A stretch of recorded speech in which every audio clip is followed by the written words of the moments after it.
होता है 1988 में Ames bought Zayre department store. Ames company थी एक, उसने एक जायरी नाम की डिपार्टमेंट स्टोर खरीदा और सेल्फ प्रोक्लेम्ड एक्सपेक्टेशन कर दिया।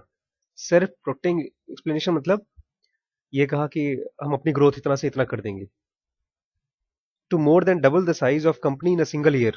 कह रहे थे कि अभी हम जितने हैं उससे डबल साइज कर लेंगे एक साल के अंदर अंदर। You cannot do a 0.2 or a 0.5 or 0.7 acquisition. The decision is binary. You either do the acquisition or you don't. One or zero, no in between. अगर आप किसी कंपनी को खरीदते हैं तो ऐसा नहीं होता कि आप आधा तिहा खरीदते हैं, या तो पूरी तरह खरीदें या तो ना खरीदें। ऐसे किसी को आप अपने साथ जोड़ते हैं तो ये नहीं होता कि आधा तिहा जोड़े। ये लोग कहते हैं कि थोड़ा सा पहले ट्राई कर लें, देखें।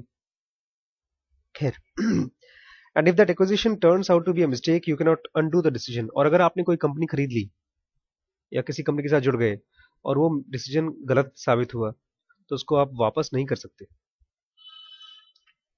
Big mergers or acquisitions that do not fit your core values or that undermine your culture or that run counter to that and at which you have proven to be the best in the world or that defy economic logic.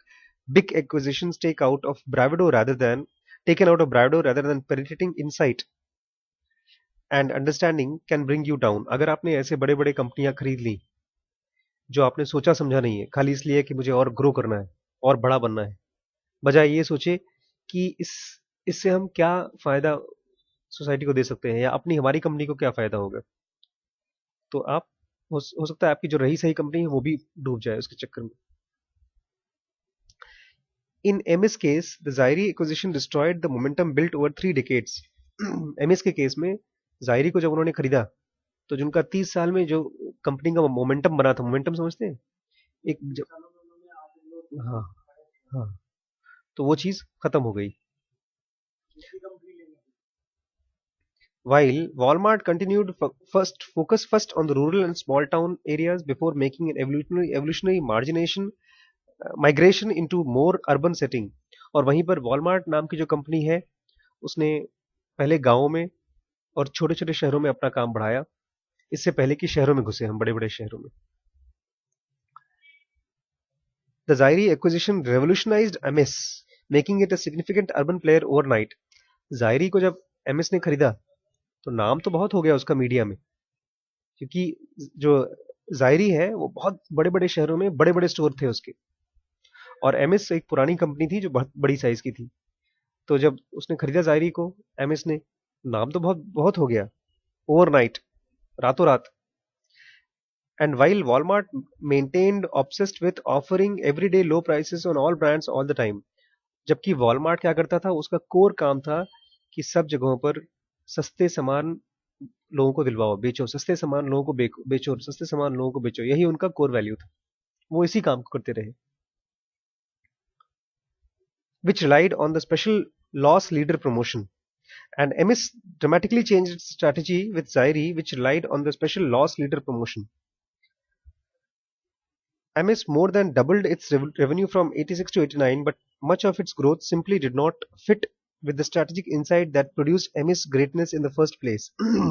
MS की growth शुरू के 3 सालों में जब उसने खरीदा था तो डबल हो गई थी, लेकिन वो उनकी स्ट्रैटेजी के साथ मैच नहीं करता था। स्ट्रैटेजी मतलब जो उन्होंने प्लान किया था उससे मैच नहीं करता था। 1986 फ्रॉम 1986 टू 1992, मतलब 6 साल में एमएस का जो स्टॉक शेयर था 98% गिर गया और वो बैंकरप्ट हो गई, दिवालिया हो गई। Ames emerged from bankruptcy but never regained momentum and liquidated by 2002। Bank दिवालिया से तो बाहर निकल गई लेकिन कभी भी बड़ी नहीं हो पाई फिर। और वहीं पर Walmart continued it's relentless March across US. Walmart ने क्या किया, धीमे धीमे धीमे धीमे करते करते करे पूरे यूएस में फैल गया, step by step, store by store, region by region, एक एक स्टेप लेकर के, एक एक स्टोर खरीदते खरीद के, खोल खोल के, और एक एक शहर करते करते, until it reached northeast and killed MS with the very same business model that MS pioneered in the first place। और ये तब तब तक बढ़ते रहा, तब तक बढ़ते रहा, जब तक कि ये एमएस के पास नहीं पहुंच गई, एमएस के बराबर नहीं पहुंच गई, और एमएस को उसी के गेम में हरा दिया। क्योंकि ये जो आइडिया था, वी मार्ट का आइडिया, कि सस्ते सामान पब्लिक को बेचो, बीच में से दलालों को निकाल दो, ये चीज खत्म हो गई। क्योंकि ये बहुत बड़ा आइडिया है। आज के पहले 10 साल 20 साल पहले अभी भी लखीमपुर में पहला वी मार्ट खुला है। पिछले साल तक तो खाली एक तरह से दुकानदार थे। और बहुत चले, सही बात। क्योंकि ये मॉल का कल्चर जो है, पब्लिक को सस्ता सामान दिलवा रहा है, बीच में से दलालों को निकाल रहा है। Overreaching, not complacency. We anticipated that most companies fall from the greatness because they become complacent. They fail to stimulate innovation. They fail to initiate bold action. They fail to ignite change. They just become lazy and watch the world pass by. आपको लगता होगा ज्यादातर जो कंपनियां fail होती होंगी वो आलसी हो जाती होंगी, या बड़े बड़े नए नए तरीके से नहीं काम करती होंगी, कुछ नया प्रोडक्ट या नया चीज नहीं लॉन्च करती होंगी। It's a plateau theory which with a problem. It doesn't square with our data. Sorry, ऐसा नहीं होता है। Certainly, any enterprise that becomes complacent and refuses to change or innovate will eventually fall. साथ कोई भी company अगर नयापन को छोड़ देगी, नया ट्राई नहीं करेगी, तब तो खत्म हो ही जाएगी। But and this is the surprising point that companies in our analysis showed little evidence of complacency when they fell. Overreaching much better explains how one's invincible self-destructs. ज्यादातर कंपनियां जो फेल हुई हैं वो नया करने की वजह से नहीं फेल हुई हैं, वो ज्यादा करने की वजह से फेल हुई है। जो उनका टारगेट है उससे ज्यादा करने की कोशिश करते हैं ये लोग,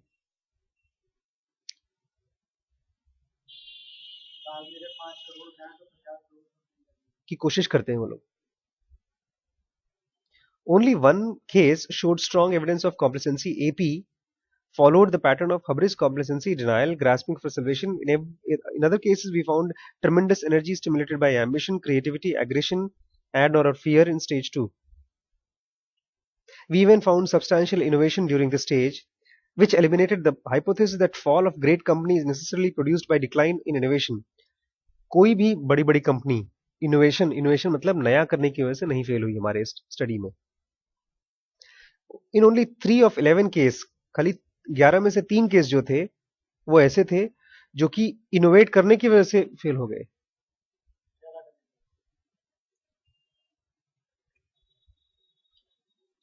And then there is a terrifying demise of Rubbermaid. In early 1902, Rubbermaid executive visited the antiquities section of British Museum. The ancient Egyptians used a lot of kitchen utensils, some of which were very nice. बोलता है ज्यादातर कंपनियां क्या करती हैं, जब grow होती हैं तो उनको लगता है कि और करें, और बढ़े, और बढ़े, और बढ़े, तो नए नए इसी तरीके से नए नए के प्रोडक्ट, नए नए सर्विसेज लाना चाहते हैं, और इस नए नए के करने के चक्कर में, ज्यादा करने के चक्कर में वो फेल हो जाते हैं। जहां की ये तो सक्सेसफुल होना चाहिए, लेकिन जहां पर आप बढ़ने की कोशिश करेंगे बिना आपके स्ट्रेटेजी के या बिना किसी सोच समझ के प्लानिंग के, जैसे आमतौर पे हम और आप हैं, हमारी कंपनी है, हम हैं, आप हैं, 2 लोग और हैं, 4 लोग हैं, तो 4 लोगों की जो ग्रोथ है उसकी एक पेस है। जैसे गाड़ी कार की एक पेस होती है, स्पीड होती है, साइकिल की एक स्पीड होती है। साइकिल की स्पीड 10-15 किलोमीटर पर आवर है, कार की स्पीड मैक्सिमम 100-125, उससे ऊपर जाएंगे तो खतरा होता है। लेकिन अगर कोई सोचे नहीं, मैक्सिमम स्पीड कार की होती है 240 स्पीडोमीटर में, उसको अगर मैं पूरी तरह से चला दूं तो 1 घंटे के अंदर 240 पहुंच सकता हूं, या 1.5 घंटे के अंदर 240 पहुंच सकता हूं। और साइकिल की भी अगर सोचेंगे नहीं, हम खूब मजबूत पहलवान हैं, 10 की बजाय 50 किलोमीटर स्पीड से चलाएंगे। ऐसा आमतौर पे साइकिल और कार में लोग करते नहीं है, लेकिन कंपनियों में करते हैं। वो ग्रोथ चाहते हैं, ग्रोथ ग्रोथ ग्रोथ ग्रोथ किस लिए पता नहीं, लेकिन ग्रोथ चाहिए।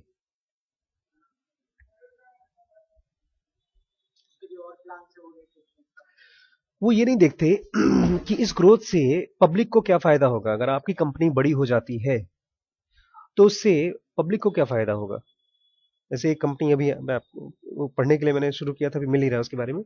वो दवाई की कंपनी थी, तो उसने जब एक प्रोडक्ट लॉन्च किया तो पता चला कि वो बहुत अच्छा सेलेबल प्रोडक्ट है, हार्ट मरीजों को बहुत फायदा कर रहा है, और इसीलिए उसका रेट वेट अच्छा लगा करके उसको बेचना शुरू किया, और उससे लोगों के हार्ट के ऊपर अच्छा असर पड़ा। तो डॉक्टर ने लिखना शुरू कर दिया, लिखा लिखा लिखा, खूब खूब बिका, और उनका रेवेन्यू 1 लाख रुपए से लेकर महीने से बढ़ करके करीब 100 करोड़ रुपए महीना हो गया। 10 साल के अंदर अंदर उस अकेले प्रोडक्ट ने उनको अरबपति बना दिया, उस कंपनी को। लेकिन 10 साल बाद पता चला कि ये दवाइयां जो लोग खाते हैं उसका 10 साल में एक साइड इफेक्ट आता है जो 10 साल बाद आता है। जब ये पता चला तो ये मार्केट में बंद करना पड़ा।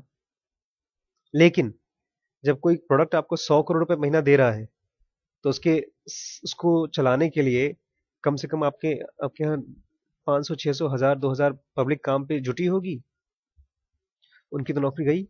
जैसे ही प्रोडक्ट बंद किया आपने, वो पैसा आना बंद, पैसा आना बंद, नौकरी बंद। और इसके अलावा भी कितने मरीज अब साइड इफेक्ट वाले होंगे।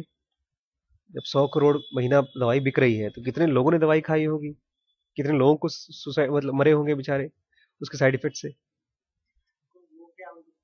उनको तो पैसे से मतलब था। तो ज्यादातर कंपनियां जो खत्म होती हैं, वो इसका नाम बताया है कि undisciplined pursuit of more. Undisciplined pursuit of more मतलब एक होता है संयम, उसको बोलते हैं डिसिप्लिन। जब बिना संयम के आप और करने की कोशिश कर रहे हैं। जैसे उस दिन भैया आए थे और बोल रहे थे कि एक हम लोग सिम कार्ड की दुकान खरीद लें और सिम कार्ड बेचें, फिर पूड़ी कचौड़ी। और ये किस लिए? ताकि ग्रोथ हो।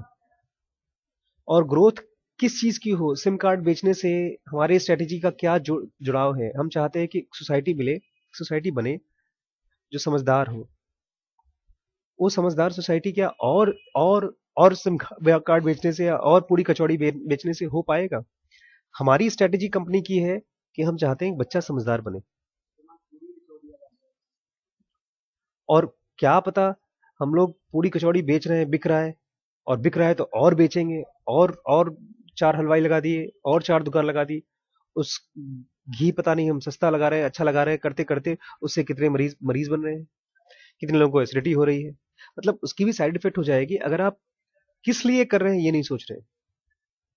और ऐसे ही सिम कार्ड, पता है सिम कार्ड में क्या हुआ था?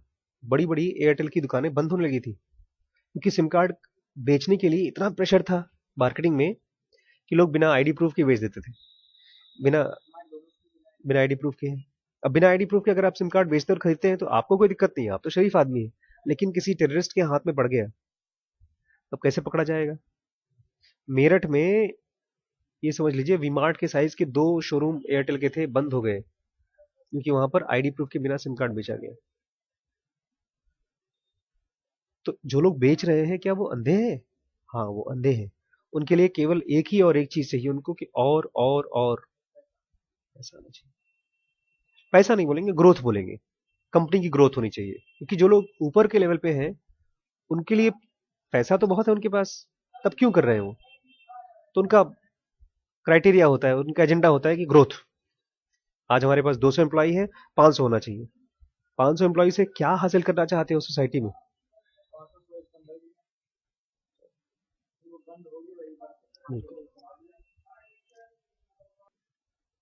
1995 का जब शेयर होल्डर का मीटिंग हुआ था, मर्क चेयरमैन, मर्क एक कंपनी है, और उसका सीईओ रे गिलमार्टिन ने डिक्लेयर किया कि कंपनी का जो मेन ऑब्जेक्टिव है वो है टॉप टायर ग्रोथ कंपनी, कि लोग जब हमारे बारे में सुने तो ये जाने कि हमारी कंपनी क्या है, ग्रोथ की कंपनी है।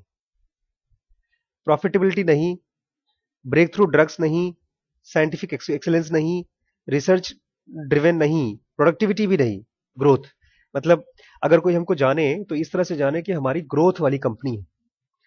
ये नहीं जानने की जरूरत है उनको कि हमारी प्रॉफिट खूब अच्छा बनाते हैं, या कि हम नया नया दवाइयां बनाते हैं जो कि बीमारियां खत्म कर देती हैं, या लोग इस तरह से जाने कि हम साइंटिफिकली हम बहुत अच्छे हैं। हम खाली जाने जाने चाहते हैं इसलिए कि हमारी ग्रोथ वाली कंपनी है। Although Gilmartin did highlight these as essential elements of Mark strategy, उसने कहा बाकी भी चीजें हैं लेकिन जो मेन है वो है growth. But one overriding business objective growth, सबके ऊपर जो मेन ऑब्जेक्टिव है वो है growth. Marks drive for growth remain remarkably consistent for next 7 years, अगले 7 साल तक यही उनका एजेंडा रहा, growth. The opening line of the chairman letter in 2000 annual report stated simply, chairman का जब चिट्ठी आया था, as a company mark is totally focused on growth. अगर कोई कंपनी की तरह सोचे तो किस चीज पर फोकस्ड है हम लोग? ग्रोथ पर। Mark public commitment to achieve audacious growth seemed odd, even given the facts. Five Mark drugs with annual revenues of 5 billion would lose their US patent protection in 2000. मतलब अजीब थी ये चीज, क्योंकि हर दवाई का एक पेटेंट होता है। पेटेंट समझते हैं? नहीं, पेटेंट मतलब होता है अगर हमारी कंपनी कोई दवाई बनाई है, कोई नई चीज बनाई है, तो उसको 10 साल या 20 साल ऐसे टाइम होता है कि उस समय तक खाली तुम ही बेच सकते हो और कोई नहीं बेच सकता, क्योंकि तुमने काम किया है वो कमाल का। तो पेटेंट हो गया आपका, एक तरह से राइट रिजर्व है, आप ही बेचेंगे, आप एक छत्र राज करेंगे, उसकी कमाई सब आपको आएगी। तो बोलता है कि ये अजीब था, क्योंकि 5 सालों में 5 दवाइयों का, जो इनकी कंपनी की दवाइयां थी, उनका पेटेंट खत्म होने वाला था। तो ग्रोथ होगी, पेटेंट खत्म हो जाएगा, तो बाकी लोग भी दवाई बनाएंगे वो वाली। जब बाकी लोग दवाई बनाएंगे, इनका सेल कम होगा, तो कैसे बर्दाश्त करेंगे उस ग्रोथ को? जेनेरिक कॉपी कैट ड्रग्स जो बाकी जेनेरिक दवाइयां बनती हैं, वो अब बनने वाली हैं 5 साल बाद, और वो इसकी प्राइस को गिरा देंगी। जब दाम गिरेगा, प्रॉफिट गिरेगा, तो कंपनी भी तो घाटे में जाएगी।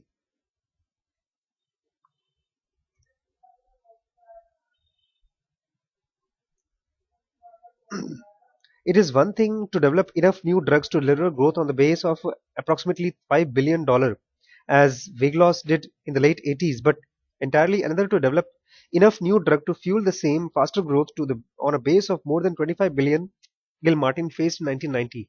बोलता है अगर $5 बिलियन आपकी कमाई है, $5 अरब है, तो आप उसको ग्रो करना है तो अलग चीज है, और वहीं $25 अरब है, तो आपको ये ग्रोथ पता है क्या है? ग्रोथ मतलब एक समझ लीजिए जैसे एक ट्रक चलाना और एक ट्रेन चलाना। अगर एक ट्रेन को चलाना होगा तो उसकी एनर्जी 100 ट्रक के बराबर चाहिए।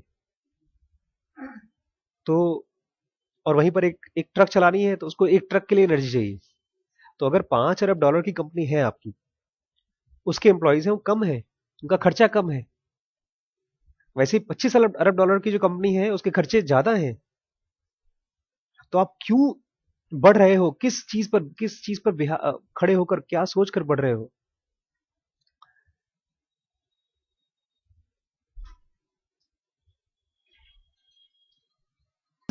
अगर गिल मार्टिन को इस चीज से चिंता है तो मैगजीन्स में दिखाता नहीं है।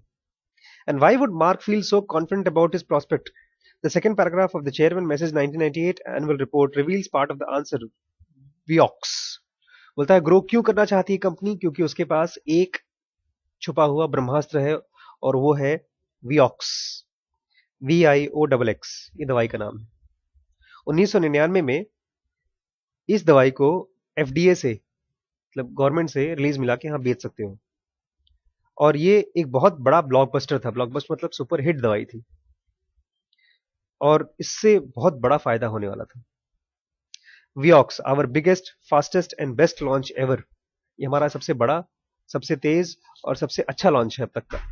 तो ग्रो क्यों कर रहा है? क्योंकि उसकी नई दवाई आ रही है पेटेंट में। ब्लॉकबस्टर बोलते हैं किसको? बोलते हैं सुपर हिट पिक्चर को, कि नई पिक्चर आ रही ब्लॉकबस्टर, सुपर हिट। मार्च 2000 में उसका रिजल्ट का 8000 रूमेटॉइड आर्थराइटिस, हार्ट की दवाई नहीं थी वो, आर्थराइटिस की दवाई थी, जोड़ों के दर्द की। उनकी जोड़ों के दर्द में बहुत बड़ा फायदा हुआ। जो कि पहले केवल जोड़ों के दर्द के लिए पेन किलर खाते थे, इससे फायदा होने लगा। लेकिन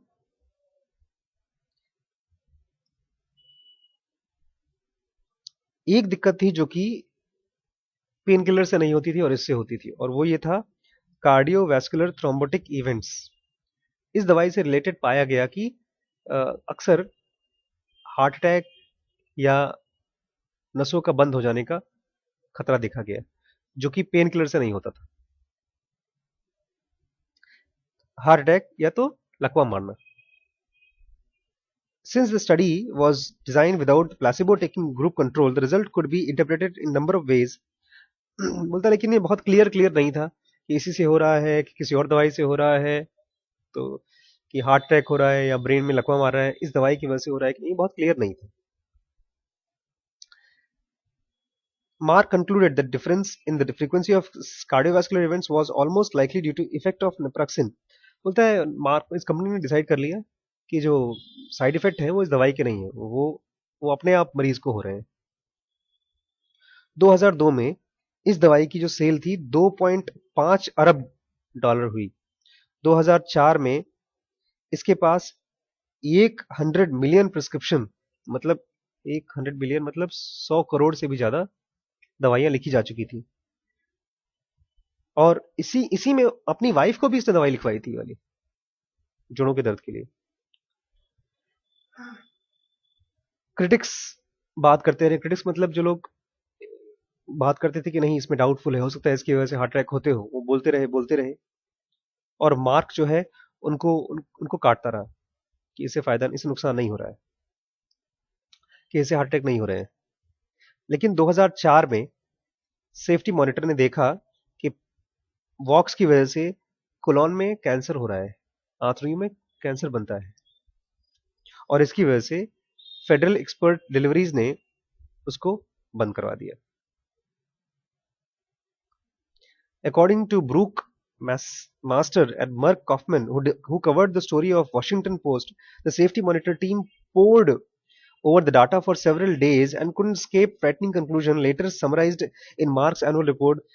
There are increased relative risk for confirmed cardiovascular events such as heart attack and stroke beginning after 18 months of treatment in patients taking walks compared to those of taking placebo। ये बात ढेर सारे रिपोर्ट आए जिसमें लिखा था कि जो लोग ये खा रहे हैं उनको कैंसर हो रहे हैं, उनको हार्ट अटैक हो रहे हैं, उनको लकवा भी मारे जा रहे हैं। लेकिन 18 महीने बाद होता है।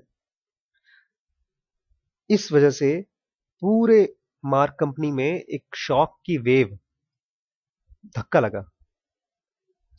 It was totally out of blue.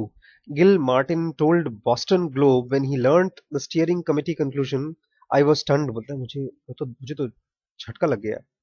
To his credit, Gil Martin made a decision clear and unequivocal on September 30, within weeks of when he learned the new data. Mark voluntarily removed Vox from the market. Mark stock dropped from $45 to $33, chopping off more than $25 billion in market capitalization in one day, and shareholder lost $15 billion as its stock dropped below 26 in early November. $40 billion in market valuation gone in 6 weeks। इस दवाई को बंद कर दिया गया, और खाली दवाई नहीं बंद हो गई, $25 अरब का एक हफ्ते के अंदर में $25 अरब और 40 अरब डॉलर मार्केट से खत्म हो गया। जिन्होंने भी इस कंपनी की दवाई खरीदी, इस शेयर खरीदे थे, पैसे लगाए थे, अपनी गाढ़ी कमाई, मेहनत की कमाई, वो खत्म हो गई। Final perspective on walks of the court, of the marketplace, of investors, of medical scientific community, of general public continues to evolve as I write these words. My point here is not to argue that Mark Leader was villains seeking profit at the expense of patient lives, or conversely that they were heroes who courageously removed the huge profitable product without anyone requiring that they do so. Nor my point is that Mark made a mistake by pursuing a blockbuster. Mark has pursued blockbusters for decades, often with great success and benefits to patients. My point rather is Mark committed itself to attaining such huge growth that Vox had to be a blockbuster, which in turn positioned the company for a gigantic fall of Vox failed to live up to its promise। मेरा point ये नहीं कि वो लोग villain थे, उन्होंने बहुत से लोगों को हार्ट अटैक करवाया। मेरा पॉइंट ये भी नहीं है कि वो लोग हीरो थे, कि उन्होंने जैसे ही पता चला अपना इतना बड़ा प्रॉफिट काट दिया, घाटा कर लिया। मेरा पॉइंट ये है कि वो लोगों ने एक चीज पर, एक डाउटफुल चीज पर इतना बड़ा बहल खड़ा कर दिया। Mark quest for growth subtly diluted the power of Merck's purpose-driven philosophy that made the company great in the first place। ये जो इतनी महान कंपनी बनी थी, पता है कैसे बनी थी? इसके पिताजी, उनका नाम था जॉर्ज मार्क, जिनका जो कहते थे we will try never to forget that medicine is for people. हम कभी नहीं भूलने की कोशिश करेंगे कि दवाइयां लोगों के लिए बनी है। It is not for profit, profit के लिए नहीं बनी है। वो कहते थे द प्रॉफिट फॉलोज, प्रॉफिट तो आता रहता है, आएगा। And if we have remembered that they have never fail to appear. हमेशा आता है प्रॉफिट, जब किसी दवाई से किसी मरीज को फायदा होगा तो आपको प्रॉफिट मिलेगा। लेकिन प्रॉफिट बनाने के लिए हम दवाई नहीं बेचेंगे। It is not mark abandon this core purpose. Mark ने इस चीज को भूला नहीं, उसके पिताजी ने जो कहा था। Indeed Kilmartin new inspiration from it when it removed Vioxx from the market. जब उसने वॉक्स दवाई को हटाया मार्केट से, तो यही सोच के हटाया कि ये दवाई नुकसान करेगी, उसको हटाओ। So much as it appears to have been relegated, relegated to more of backward role, constrained on growth rather than company's fundamental driving force। दिक्कत ये हुई कि कंपनी में मरीजों के लिए दवाई की बजाय ग्रोथ ऊपर आ गया। जो पहले था कि मरीजों के लिए कंपनी है, अब ग्रोथ के लिए कंपनी ऊपर आ गई, इसलिए सारी दिक्कत हुई। तो 3 कंपनी के बारे में बता रहा है, मार्क, मोटोरोला और एचपी। ये तीनों इसलिए नीचे आई क्योंकि ये ग्रोथ ग्रोथ ग्रोथ चाहती हैं, बिना ये सोचे समझे कि ग्रोथ को आप हैंडल कैसे करेंगे। बाकी बाद में पढ़ेंगे।